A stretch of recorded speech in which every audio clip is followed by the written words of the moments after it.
Assalamualaikum warahmatullahi wabarakatuh. Hello guys, ketemu lagi. Balik lagi di video bareng Arinis. Gimana kabar kalian? Semoga dalam keadaan baik-baik aja di kondisi saat ini ya. Selamat menjalankan ibadah puasa buat teman-teman yang menjalankan. Semangat puasanya guys.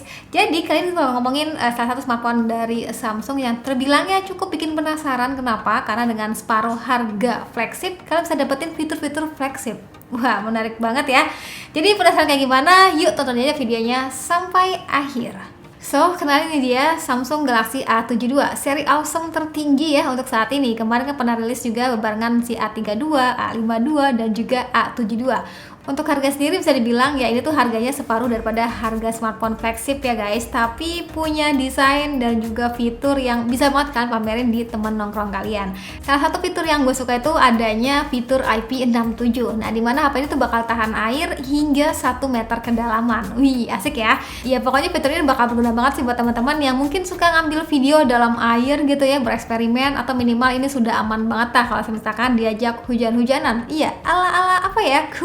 Nangis lah.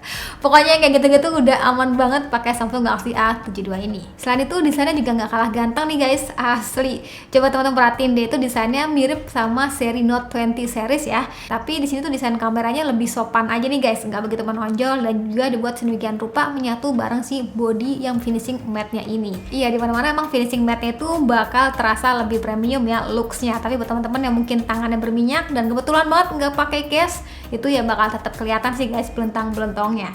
Jadi buruan aja pakai case karena ya pada kotak pembeliannya tuh nggak terlengkapi dengan casing. Jadi overall untuk bagian desainnya ini buat teman-teman yang mungkin mengutamakan kayak pengen mirip dengan flagship ya, dari mulai desain kameranya lah, finishing matte-nya yang pekat banget hitamnya dan juga agak sleek gitu ya, nggak nge-3D gitu. Ini bisa banget sih terlihatnya kayak beneran kayak flagship. Cuman memang pada saat digenggam itu rasa kesan flagship itu kayak agak sedikit berkurang gitu loh teman-teman. Gue tuh ngerasanya kayak bahan daripada polikarbonat itu kayak gimana ya? Pokoknya di bawah ekspektasi gue sih pada saat melihat dan juga menggenggamnya. Terus kalau untuk ukuran layar sendiri, si awesome screen-nya ini itu 6,7 inch yang lega abis dengan jenis layar itu Super AMOLED. Buat gue yang lagi pegang Galaxy S21 Plus sih ya feel-nya tuh mirip-mirip lah untuk ukuran dan juga bobotnya.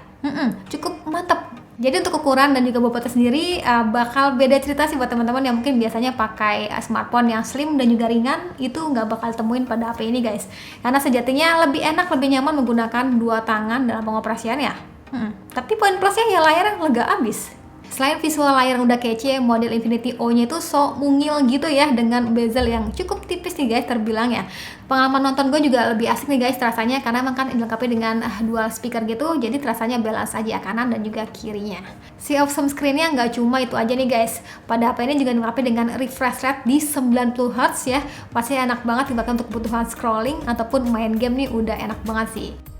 Nggak lupa untuk perusahaan keamanannya juga sudah kekinian nih guys, pakai sensor sidik jari dalam layar. Yang kalau misalkan kalian ngerasanya tuh kayak kurang gercep gitu, coba aja record ulang ya sidik jari kalian. Iya, karena pas awal-awal pun gue ngerasanya kayak kurang gercep. Tapi pada saat gue record ulang, terasanya ya so far lebih baik nih guys untuk kecepatannya. Buat teman-teman yang mengutamakan kamera dalam memilih sebuah smartphone, rasanya Samsung Galaxy A72 ini bisa banget jadi pilihannya. Terbilangnya lengkap ya, lensa besarnya 64 megapiksel ada, ultrawide ada, tele juga ada, hingga makro 5 megapiksel juga ada di sini.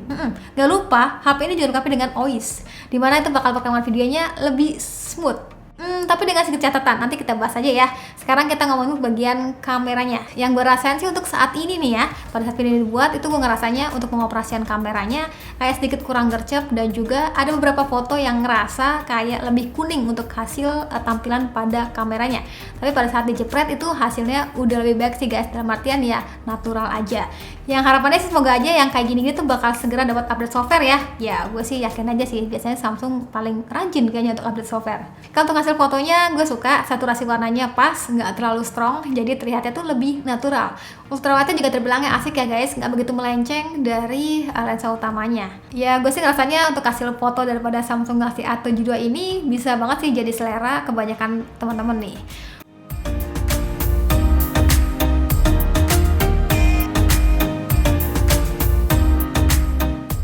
Kalau untuk foto malamnya sebenarnya udah cakep kok untuk di mode autonya. Iya, kalau misalkan mau lebih wah lagi bisa pakai night mode-nya. Cuma ya gitu gue ngerasa nggak begitu ketara perbedaannya. Bahkan di beberapa kondisi ngerasanya malah jadi kurang detail. Untuk rekaman video sendiri bisa ngenikmatin di 4K 30 fps atau bisa juga di 1080 60 fps.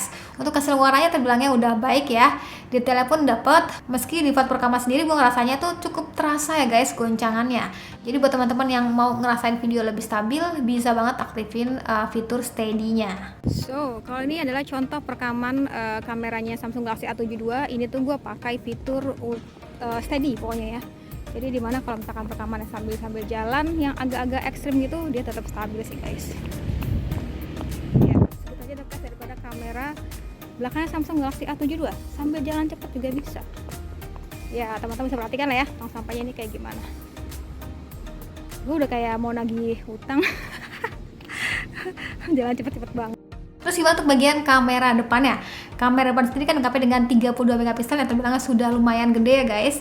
Yang paling gue inget banget, yang paling gue notice banget yaitu HP ini bisa banget gue pakai untuk kebutuhan bikin instastories pada saat lagi genting ya, lagi malas ngambil kamera, ya udahlah HP aja juga udah cukup.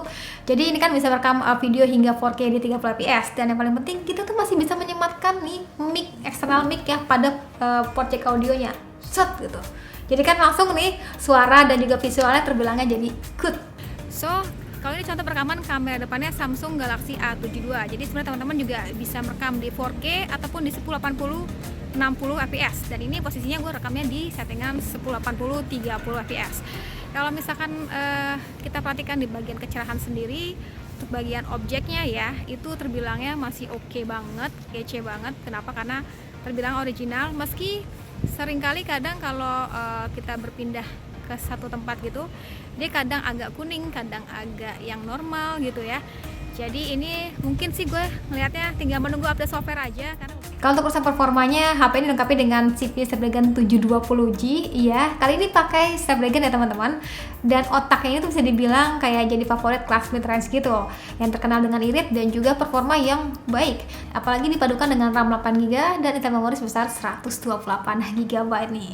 Buat teman-teman yang mungkin biasanya tuh menggunakan dua nomor tapi pengen memorinya agak lega gitu dengan menggunakan microSD, itu sayang banget nggak bisa pada HP ini, karena sejatinya Doi itu adalah hybrid guys. Iya, jadi kalian tuh bisa aktifin dua SIM aja atau satu SIM plus satu tambahan microSD. Jadi mungkin saran dari gue sih coba aja ambil seri di atasnya yang 256 biar lebih tenang guys ya. Sebagai informasi tambahan aja, untuk suara tutup sendiri yang dihasilkan tuh mencapai 302 ribuan. Yang mana kalau misalkan kita tes untuk kebutuhan main game PUBG dapat di settingan Smooth Ultra, iya, atau bisa juga di XD High. Di settingan Smooth Ultra-nya ini gue pakai untuk ngedapetin chicken selama 1 jam, walaupun nggak dapat juga ya. Itu daya tahan baterai 5000 mAh-nya ini berkurang sekitar 10%-an gitu. Yang namanya 5000 mAh pasti terbilangnya sudah awet ya guys. Sedangkan untuk ngecasnya sendiri bukan yang tercepat memang, tapi untungnya tuh pada box pembeliannya sudah lengkapi dengan kepala charger 25 watt fast charging ya. Jadi kemarin tuh ngecas 30 menit dapat di 50% atau hingga full itu di 90 menitan. Dan juga tetap aktif 2 SIM-nya. Oke guys, jadi itu dia cerita gue tentang Samsung Galaxy A72. Bisa dibilang adalah smartphone mid-range yang mirip banget sama flagship ya, apalagi fitur-fiturnya ya. Dari mulai adanya OIS juga, ada tele ya kan, IP67 lah, ada apalagi NFC, terus layar juga mantep banget kan. Meski ini masih Full HD Plus sebenarnya. Dan mungkin, contekan gue kelihatan mirip kayak Note 20 ya sebenarnya tepatnya. Jadi apa ini ya bisa jadi pilihan buat teman-teman. Jadi balik lagi sekalian, sebenarnya selera dan juga kebutuhannya kalian tuh sukanya yang kayak gimana ya teman-teman. Jadi terima kasih buat kalian yang sudah nonton sampai akhir video. Jangan lupa like videonya, jangan lupa juga subscribe juga channelnya, dan sampai ketemu lagi di video selanjutnya. Sekian dari gue lagi dan saya bilang see you, bye bye.